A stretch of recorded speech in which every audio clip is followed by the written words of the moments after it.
শারীরিক নির্যাতন করে। তারপরে আমার অনেক মারধর করে মালিকে, করার পরে আমার 3 তালা থেকে মাইরা ফলায় দেয় মালিকে। শারীরিক নির্যাতন করার পর আমি পুলিশের কাছে যাই।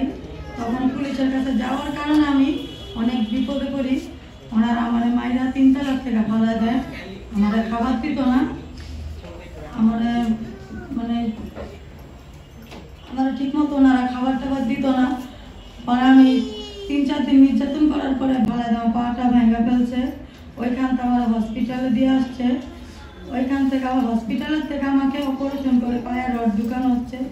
ওখান থেকে আমি সাপুরা জেলে আমাকে দিয়ে আসছে। হসপিটাল থেকে একটা মেয়ের থেকে নাম্বার নিছি, যে নয়ন ভাই জুতাবাসের, ওই নয়ন ভাই থেকে নাম্বারটা নিয়ে নয়ন ভাইয়ের সাথে যোগাযোগ করে আমার ফ্যামিলিকে নাম্বারটা দিছে। আমার ফ্যামিলি যোগাযোগ করে ওইখান থেকে আমার আনে সৌদি আরব থেকে।